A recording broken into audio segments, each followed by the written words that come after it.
Welcome to another episode of Whitetail Rendezvous, coming to you 6 days a week as we interview whitetail experts and hear their traditions and personal stories of the hunt.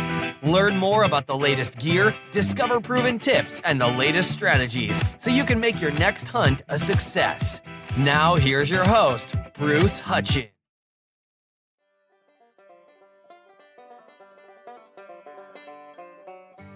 Another episode of Whitetail Rendezvous, and this is a special Velvet Buck episode with Todd Gneiting from Idaho. Todd, welcome to the show. Thank you for having me on here. It's a good time. Excited to do this. Well, yeah, I'm excited to have you because I've talked in the warm-up. I have not hunted whitetails in Idaho yet, and I am planning on getting out there next year. And so I'm excited to hear some of your stories about hunting along the Snake River drainage. One thing that I'd like to find out, how much public land is available along the river or in whitetail habitat? It's really hitting. There's a lot of public land. There's a lot of open throughout the area. In the area I specifically hunt, there's a lot of open. There's a lot of public. Problem is it's a lot of private access or boat access. So it's because you're confined with houses. People live all the way up and down the river, family farms, but the river wanders and snakes through there. So there's a lot of public land that's intertwined in these right along the edge of the river. So it's makes it kind of difficult that way in a lot of areas. But there is a lot of public access in many other parts of the unit. But right along the river itself, there's a lot of public through private access. Now, have you ever rafted the river and got on some islands? I have. I've done it in the past. The shotgun hunt opened Wednesday. They have a short-range weapon season. So they don't allow high-powered rifles or anything. It's shotgun slugs, muzzle loaders, archery gear. You can use crossbows during that season. And so there's a lot of people that get in boats and they raft down the river and they kind of island hop. Between island and island, they push through them, see what comes out on the other side, and I've done that a handful of times. There's other areas that are kind of open deserts that you can go out and push through the sagebrush, and so it's really kind of got a big wide variety of spots to hunt. I know the unit south of me is it's actually a draw only, unlimited draw. You have to actually put in for the tag, and it's a lot of private property on that unit. Private access. Yeah, in Wisconsin, I can remember days gone by. We floated the Black River and had success. One guy drops the other guy off. The wind has to be right, but drops one guy off at one end, takes the canoe around to the other end, stands, picks one side of the island or not, see what happens. Yeah. So I access a little bit with a boat through a couple properties, because like I said, it's private intertwined with public. So there's a lot of people that, I don't know if leasing's a really big thing, but it's definitely getting more popular, and it's getting harder to find property to access through because people are leasing them or buying out rights to the property, and it's literally just access through it to get to the private or the public behind it. Now, you mentioned something about crossbows. Does the Idaho DNR allow crossbow hunting during archery season? Not during archery seasons, unless you have a special permit from like an injury or something, or a doctor signing off on it that you can use a crossbow. But yeah, they don't allow crossbows during the archery season. That's good to know because yes, I do have injuries and I do have permits in other states, and so if I'm planning, then I need to apply and get that permit.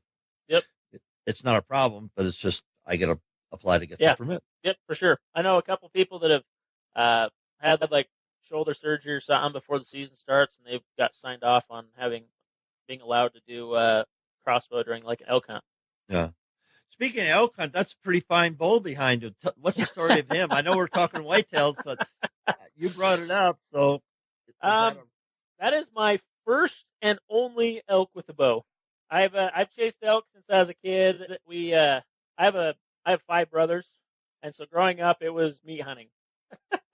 We drew cow tags, late season cow tags a lot of the time, and so we go out and shoot cows. I've drawn a couple bull tags. I took one bull with a rifle, and then hunted hard for another one. But this one, I've chased them for 6 years with the bow and never even drew back on one. It's just not. I mean, it's hard. I'm not. I mean, I like elk hunting, but I don't dedicate the time to it to be like super good at it, I guess. But this in particular, this bull, we went into an area, and I we'd had some elk earlier that the weekend before. We got into some bulls, and they were running. Guy I was with had a chance at one, and he didn't see it. It actually kind of snuck around behind us, and so we went back in the weekend after that with two guys, two buddies of mine, and we started the trailhead, and we started walking. There's another guy at the trailhead that had gone in before us, so we sneak up, wander through the dark, and the trail splits. And we could hear him bugling. We knew the guy was in there. We could hear him bugling and cow calling right at first light. So he kind of taken off to the right. So we were like, okay, we'll avoid him. We'll curl off to the left over here. And as we started going up to the left, we could hear some elk bugling at the top of the ridge, like a 1,000 feet above us. And so we're like, hey, let's kind of see what's going on. Then we could hear up a couple other. We could hear the other hunters start bugling. So we just kind of worked our way up the top of the hill, and we got up there. We could still hear him bugling, and we got set up. And kid was with me. He sets up about 80 yards behind me. We set up on this ridge in a thin line of trees, and my other buddy, he sets up about 80 yards next to me as a shooter. And so my buddy Colin, he lets out a few cow calls, and one of the satellite bulls comes running. I mean, full speed. If I'd have been standing in his lady road, he'd run right over top of me. He runs right past me at 30 yards. Well, I'm a left-handed shooter, and he came to my left side. So I couldn't even stop him. I couldn't do anything. I couldn't swing that way to shoot at him. He just bailed over the mountain. He turned around, and my buddy Colin's like, man, you should have seen the look on his face when he's run over the mountain and then caught your wind. He said he just kind of reared up like, oh, no, I'm in trouble. So he wheeled around and came back, and he was through the trees. I could see him about 15 yards, but all I could see was his nose poking through the pocket of trees I was in. And he looked, and he turned back around, and he bailed back off the mountain. I was like, oh, there goes my shot. There's my first shot at shooting an elk at bow range. Well, while we're sitting there, I could see the herd bull below us, and he's rounding up his cows. He has about 30 cows with him, and he's looking up at the chaos going up on this hillside. And he kind of rounds his cows up, and he starts pushing them down the mountain. And about 15, 20 minutes later, we're still cow calling because I still got one or two satellite bulls that are calling in the distance. We're kind of see if we can get them to come in. And after about 20 minutes, I could start hearing elk coming back up the mountain. I could hear them coming through the brush. And all of a sudden, the cows start filing over the mountain right next to me at 20 yards. And so I just kept watching them. And at this point, I've never shot an elk before. So I'm debating whether I just take one of these big cows and shoot one of them and be done. Because I can shoot during the general archery season, I can shoot a cow or a bull with the bow. So I'm debating it, but they're moving pretty quick. And then I kind of look off the edge, and I can just barely see as the skyline, the mountain rolls over the edge. I start seeing the white tines of that bull start walking up the hill. And they're all funneling past this tree at about 22 yards. And I see him kind of crest the top of it. I just drew back, held just right side of this tree. As he got to it, I chirped at him. He stopped, and I drilled him at 25 yards. He turned around, ran off the mountain, went up the other side. Well, that morning, I left my good binoculars at the truck. So I had this little tiny cheap pair of, I don't know if they're Tascos or what. They're like just little tiny pair of binoculars. Well, the sun was that direction. So I'm trying to watch this bull as it is standing over on this far hillside. And I'm watching it. The glares from the sun's messing with my binoculars. And I can't watch him. I can see him with my naked eye. And I try to pull it back and forth on him. And all of a sudden, he just disappears. I'm like, oh, great. Where'd he go? So we gave him a little while. We're sitting there we're still cow calling. The elk's still bugling. My buddy sets up below us as we're still calling. And all of a sudden, he starts waving at us. Well, it turns out the other hunter was coming up to us. So we get down there, wave him out, like, hey, we got a bull hit. And so he stops in, starts talking to us. And we hang out for about an hour and a half, and he just kind of shoots the breeze with us, chit-chats with it. We get to know him a little bit. And then we get on the blood trail, and we walk down off the hill, follow the blood, find my arrow. We start curling back up the other hill, and it's in the dense pine trees. It's just kind of this black, pumicey dirt. And we kind of lose the blood in this black because it's not showing up very good in that dark soil. So we're kind of following the trail. We're just following the tracks up the hill, and we get like 10 feet from the bull. And the guy that was with us is like, "There's your elk." It's laying in the tree. We didn't bother to look up to see if it was on the hill, but it turns out the bull had actually just tipped over and rolled down the mountain, wedged in a set of trees. So he was there. He had a digital camera. He helped us drag it down to a flat spot. Took some photos. We boned him out, and he went about his way. And we packed the three of us packed the elk off the mountain in one trip. Well, what a great story. Just a gorgeous 300 class bull, or yeah, he's just over 300. Just gorgeous, and props to you. I've been back, and we've been into elk, and we've been close. Just haven't been able to seal the deal again. So let's get back. So that's a little break in the action, and let's get back to your hunting tradition. Let's talk about that, because I know there's a great backstory here. So why don't you share your hunting tradition with us? So I grew up hunting. My dad grew up hunting. His dad grew up hunting. Hunting for us and our family is like Christmas morning.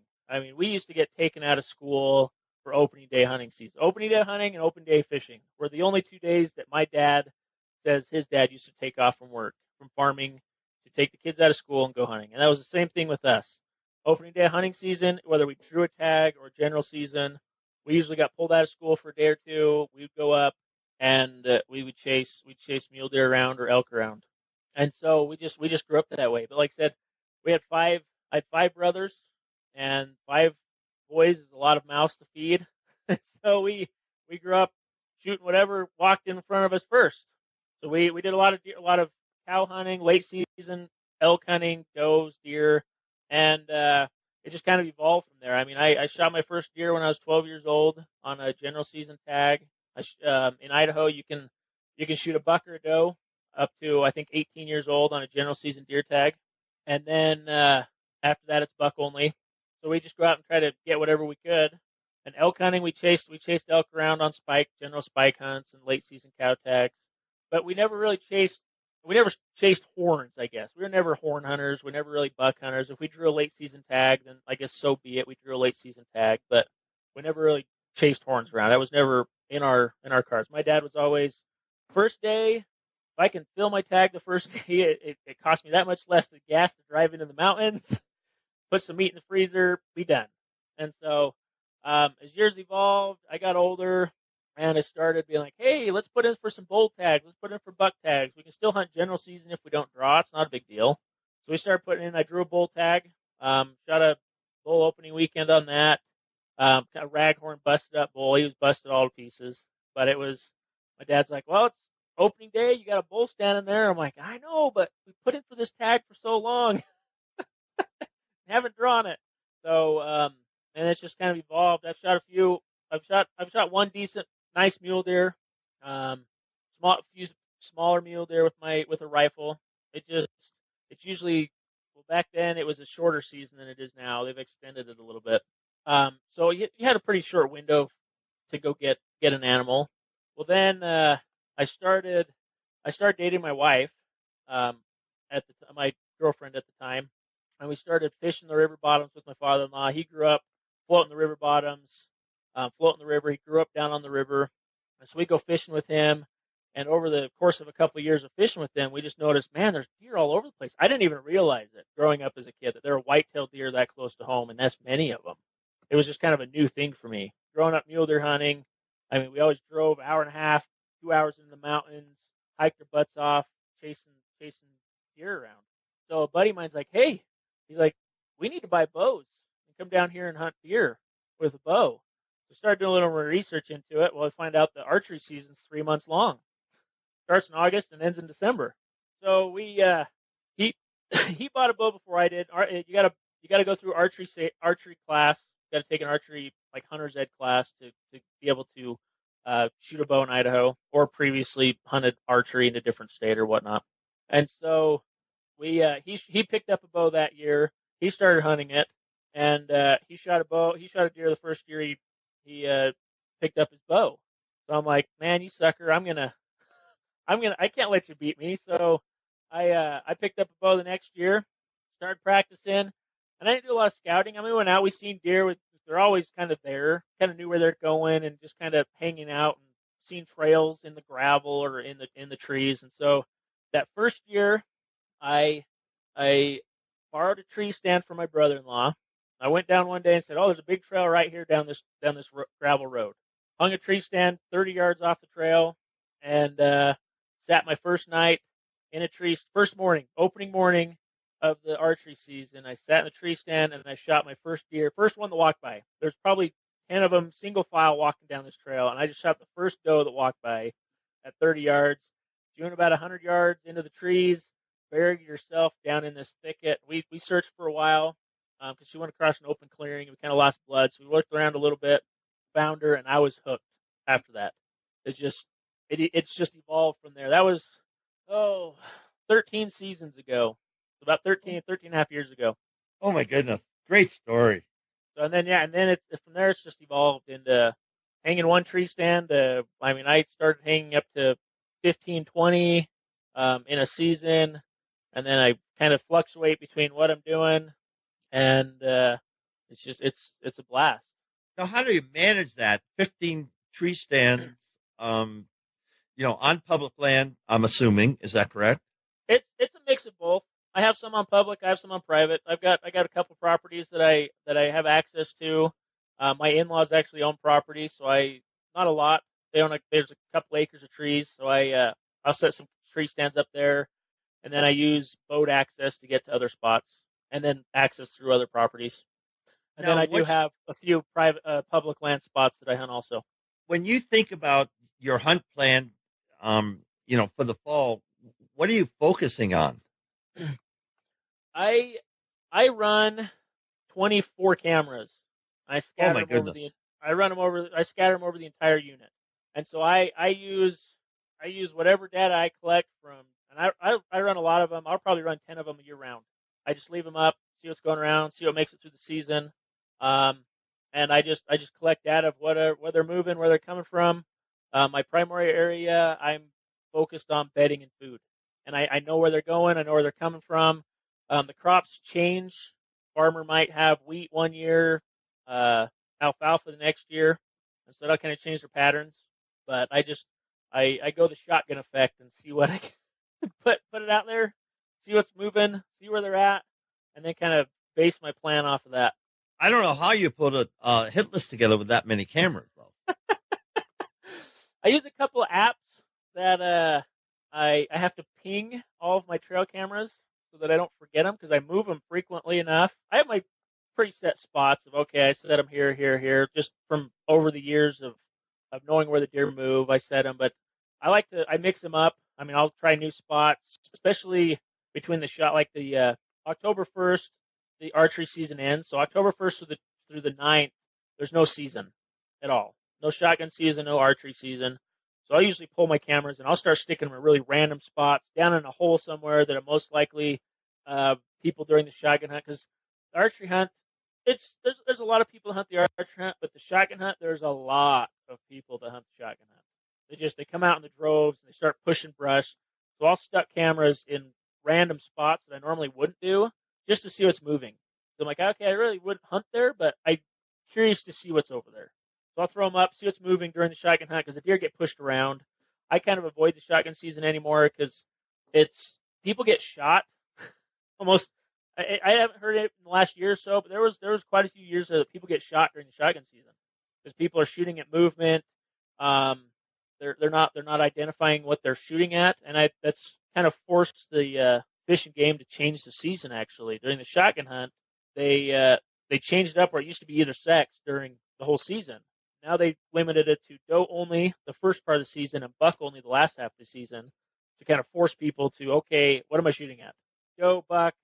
A few years ago, a guy got shot crossing a fence and took out one of his lungs. He lived, but it took out a bunch of ribs in his one side, and it was a bad deal. But so I kind of strategize on what's moving, and like I said, I have a lot of different areas I hunt. I hunt some flatland stuff. That's open country, not a lot of trees, but really thick, dense brush and cover. And then I have thickets and trees on the river that they kind of they wander through and off of kind of hunting off ag fields. Now, what's the age class of the deer that you're targeting? Well, when I first started archery hunting, it was any deer was in the crosshairs,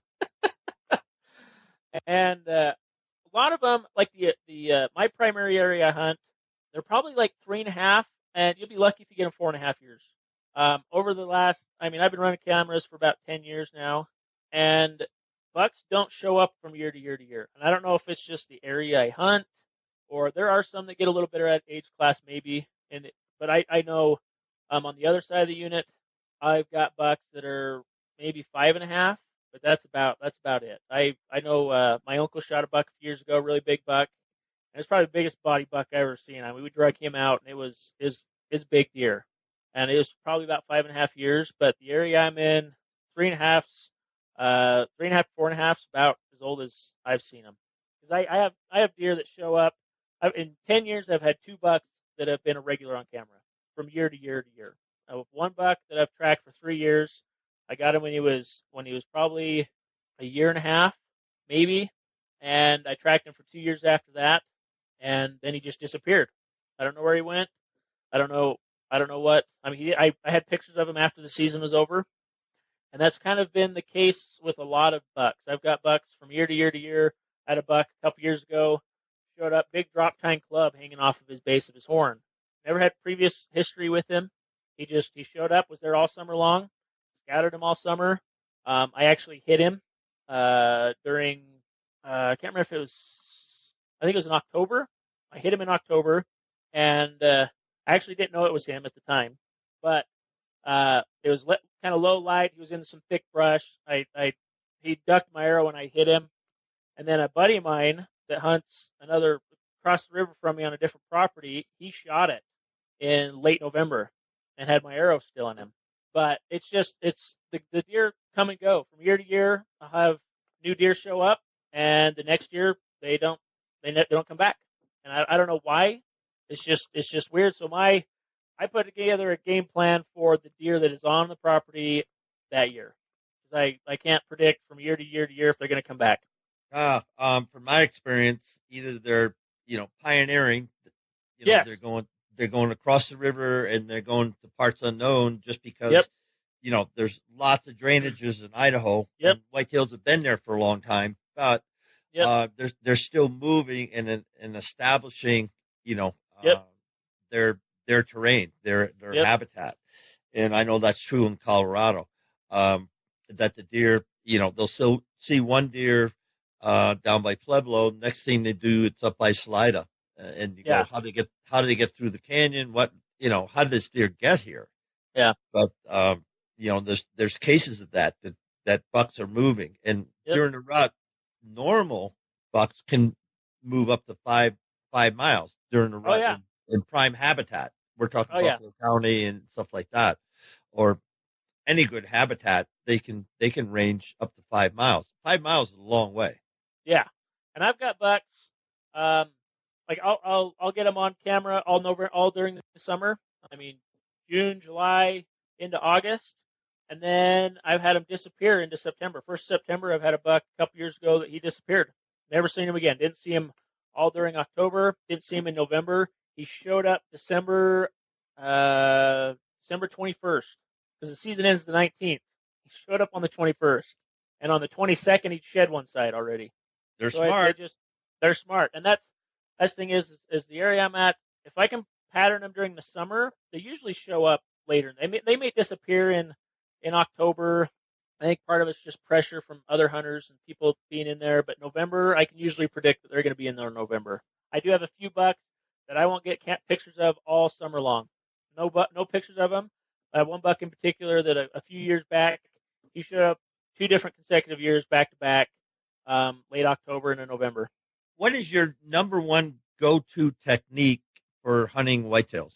I'd say trail cameras, because I like to just like to leave them up there. I like to just patterning them. I love cameras because I've got some really crazy stuff on camera. I've got pictures of moose giving birth over a 2-hour period on my cameras. Coyotes packing does off, hawks packing rabbits off.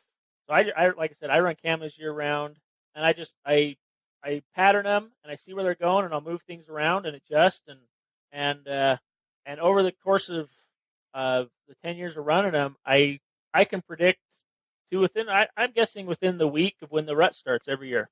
I can plan my vacation the same weekends every year. Because you got enough data to do that. I got enough. I have a 2 terabyte hard drive that I save. Not all my pictures. I mean, a lot of doe pictures and smaller buck pictures and stuff. I'll keep a handful here and there just to see if, like I said, if bucks recur from year to year to year. But a lot of it's like early data. I'll keep a few, but October, November, I have them all categorized of locations, dates, even some of them down to specific deer. And I can go back through all those pictures and see, okay, they started moving here. They showed up on camera here. Daylight activity on these days, and they were here for 3 weeks. That's gold. Yeah, that's good and stuff. I have people ask me like, oh, so when do you think the rut's going to be? And I'm like, well, it's been the same 2 weeks for the last 10 years. So yeah, do you get deer and deer hunting? yes, Good magazine. They just came out Yeah. with Charlie. I can't pronounce his last name. Asheimer, I think it is. Anyway, and he has since passed, but they're still using his data, his algorithms, and it's interesting, to look at that. Yeah.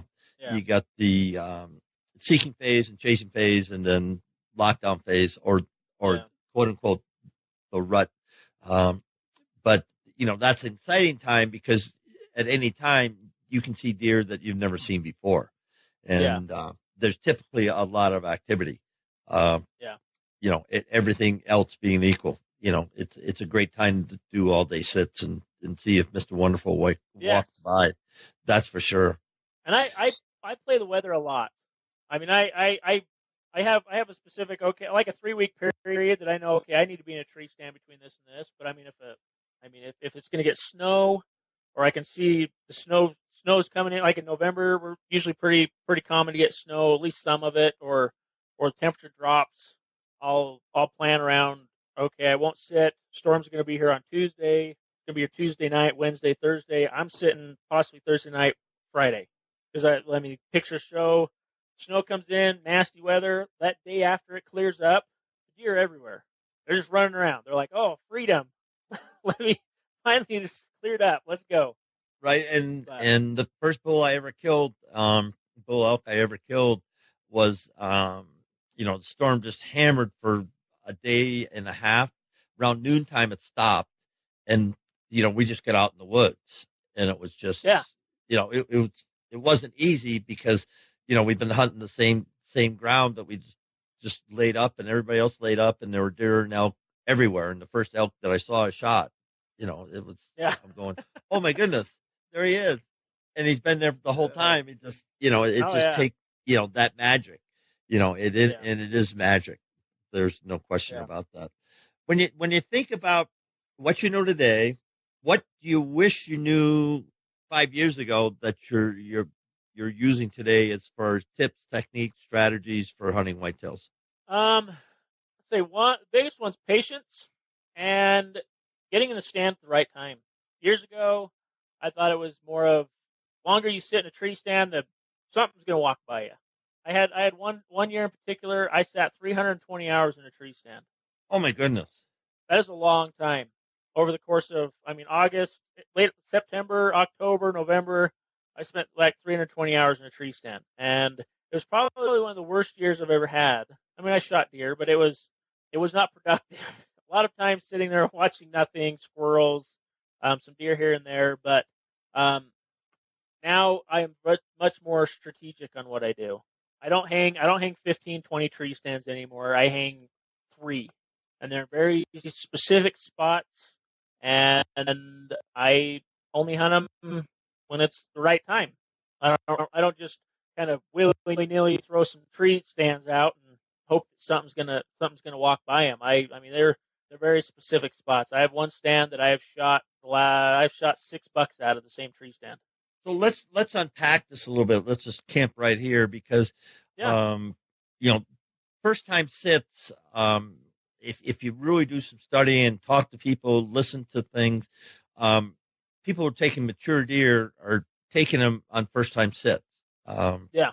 No question about it. And Josh Honeycutt took a gorgeous 8-pointer, like a 170 8-point in velvet, first time he set it, but he long distance scouted it. So he Yeah. didn't hunt it. He scouted it until he figured out, okay, where do I need to be? I'm going to be there tomorrow, and I'm going to go, close the deal on this thing. And Yeah. more and more people that I talk to, they're saying, hey, and I'm one of them. I love to sit in the woods. I have no problem seeing the woods. I enjoy the heck out of it. But I'm not killing big deer. I'm seeing the woods. I'm accomplishing that, and it's wonderful. Yeah. But I'm not in the right place, or I'm not killing big deer. And I've modified everything to where, okay, I want to see the deer first and get a sense of what's in the neighborhood. And unfortunately for me, I can't hunt eastern Colorado. It's relatively difficult and expensive, to get on it. Yeah. There's some public land, but that's very competitive, and it's just like, I don't want competition when I'm archery hunting. I want my own space, and that's what I want. And so you look at that, and so you've got it down to 3 stands. Let's talk about each of those 3 stands and why they're so critical to your success. They're between bedding and food, and they're on a travel corridor for bucks to walk down. I mean, there's a couple sloughs that I'm in between 2 sloughs that come to a head, and I have I call it the hub. I've got probably 6 trails that merge at my tree stand, and so the funny thing is the first year that I hunted this spot, I was with another guy, and we were shotgun hunting it. We were pushing through the brush, and we jumped a couple deer out of it. And we're like, oh, this is nice. And so we kind of set up there. He's like, I'm just going to sit up here in this spot, and it's a little bit of a clearing. I've got about a 35-yard shot on 4 different trails, but I can see out to a couple other spots. I get 50-yard shot at the max. And they just, all these trails just converge into it.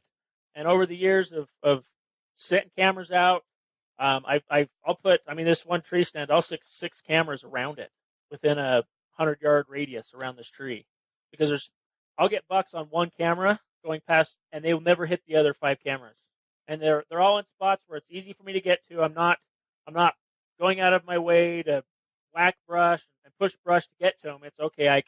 Wind's blowing this way. I go in there, pull this camera, pull this camera, and it's very. The bucks are kind of crossing back and forth through that. So I do whatever I can to minimize my effect in the area. And I used to hang cameras all the way around it, all the way around the area.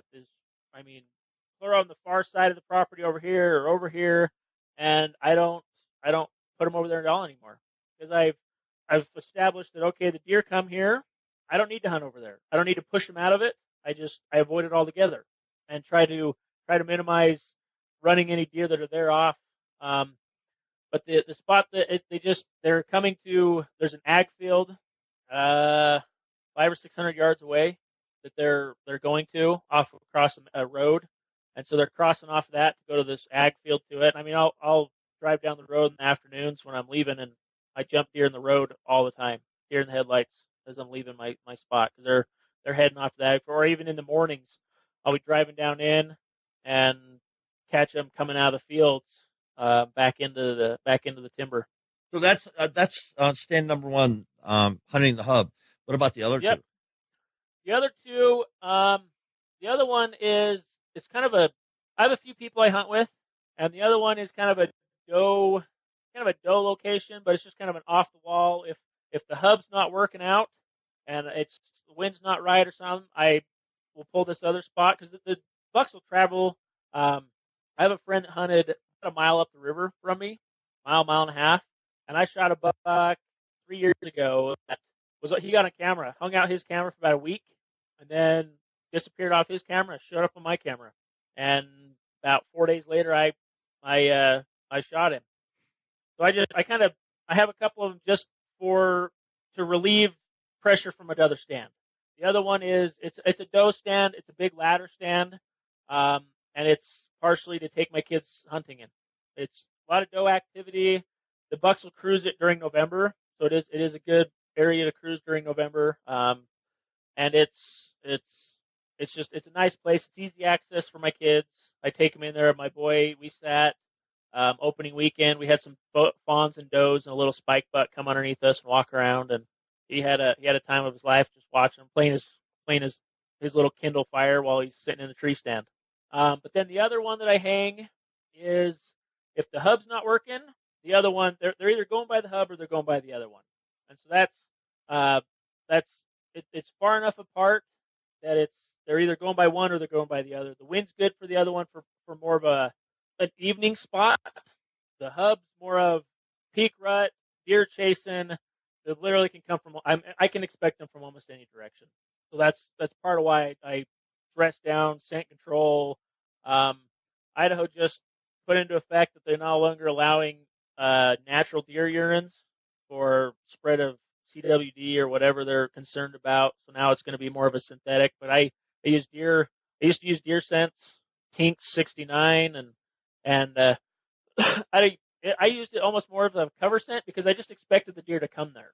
So I didn't really use it as an attractant to draw them into me. It's just if something comes downwind of me, I'd rather them smell that than smell me. Have you tried any of the ozone I've never controls? tried any of the ozone stuff. I know there's a couple of them that you can throw in like a bag. I've never tried. I have a buddy that has one. I've thrown around the idea of buying that scent crusher bag, duffel bag, but yeah, I've never tried the ozone stuff. I always just use I think I bought 5 bottles of the Tink spray this year. I have some Scent Lock Gold or something that I spray down with. I leave a bottle of it in my truck, put one in my backpack. Because it all works. Yeah. It all works. Say, when you think about, your hunting tradition and your dad, what are some of the great lessons that he taught you? Hard work. Nothing comes easy. It's nothing you really want comes easy. You gotta work for it. And that's one of the things. I mean, like deer hunting, you want something, you gotta go out and get it. You're not gonna get it from the couch. And I guess one of the examples he had with this is he drew a moose tag about 3 years ago. I think it's 3 years ago he drew a moose tag, and he put in for years. He put in for a long time, and kind of on and off, different areas. And since I started whitetail hunting on the river bottoms, there's moose everywhere. There's a lot of moose on the river bottoms, cows, bulls. I get a lot of pictures of moose on my cameras, and so I drew a tag. About 6 years ago for moose, and shot a pretty good moose. It was a nice moose. I was happy with it. I didn't know any better. And so I convinced him. I was like, "Hey, you need to put in for moose down here. You need to put in for moose. You're only getting older. You need to put in for moose down here." And after I got him into whitetail hunting, because like I said, he liked just going out first day, shooting a deer, being done. And so I was like, you need to put in for moose. He started whitetail hunting, and he started enjoying that. I got him into archery hunting, and convinced him, hey, you can go out and shoot some whitetail. On general season, you don't have to draw tags. So let's put you in for moose and get you draw this moose. So I drew the moose tag, and we did a bunch of scouting, and just through connections. I mean, my dad knew everybody. I don't know. We go into a restaurant and just walk in there, and he'd pick out 5 people and just start randomly talking to people. And through casual conversations, he talked to a few people who own some property, and they're like, "Oh yeah, we've got some moose. You come out here and hunt." We scouted a few other areas for moose, and opening day comes up, and we'd seen a lot of moose sign, and we'd seen a couple of decent bulls, but we knew the moose. There's a bull in the area. We'd seen some rubs, and the landowner's like, "Oh yeah, there's a moose that's been out here causing havoc with my cornfield." He's like, "Come out here and take care of him." So we go and push this brush, and he wanders around the other side, and I'm kind of walking through this slough, and all of a sudden I just hear a gunshot go off, and I just hear him start yelling. I'm like, holy cow. So I walk over to him, and the moose is just laying there, and he shot it at like 40 yards, just standing there. And so it's laying on the ground, and we're like, oh, we high-five and stuff. All of a sudden the moose gets up and takes off running. No. Yeah. We're like, what in the world? And so he shot at it again as it ducked through the trees. Well, it turns out he hit it high. We sighted the shot. He shot it with a shotgun slug, and we sighted his shotgun slug in at 100 yards. Well, shooting it it was probably like 20, 25 yards. It was right there. And so he hit it high up in the shoulder, and it just had enough force to just knock it down, and we thought it was dead. Well, it took off running. We looked for it for a long time. There was blood initially where we hit it, and then after that, nothing. We tracked it. I mean, it ran across an open field for a mile. We watched it. Watched it run into some brush. We scouted. We pushed brush. We tried to find it.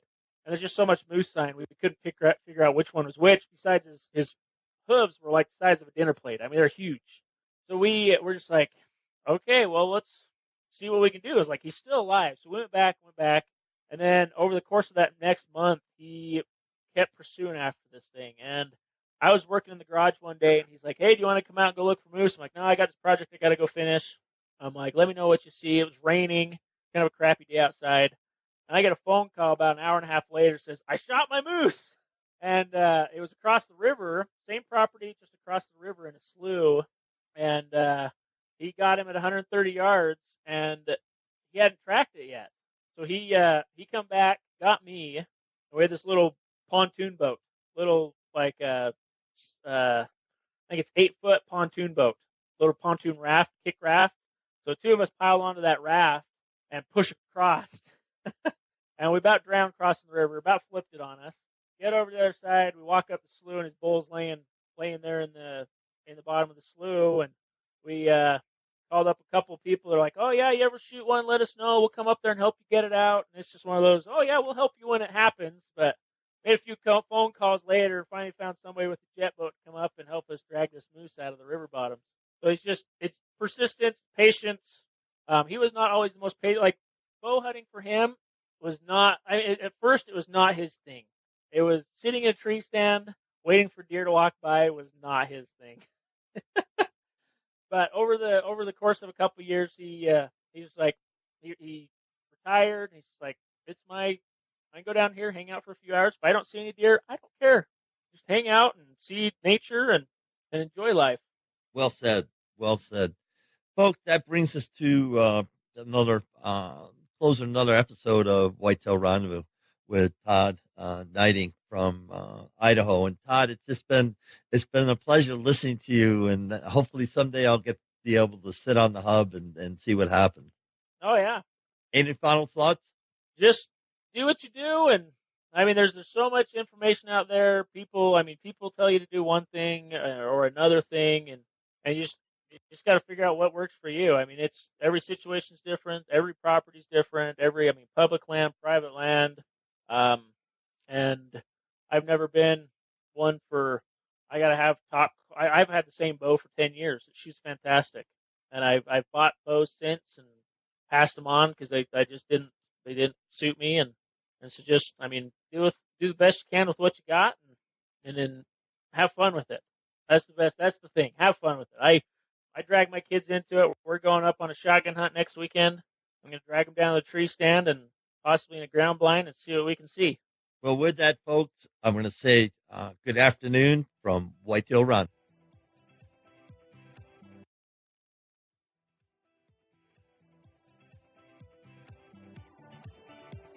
Thanks for joining us. Be sure to tune in tomorrow for another episode of Whitetail Rendezvous, where you can listen and learn from the experts so you can be more successful on your next hunt. Until next time, listen, learn, and succeed.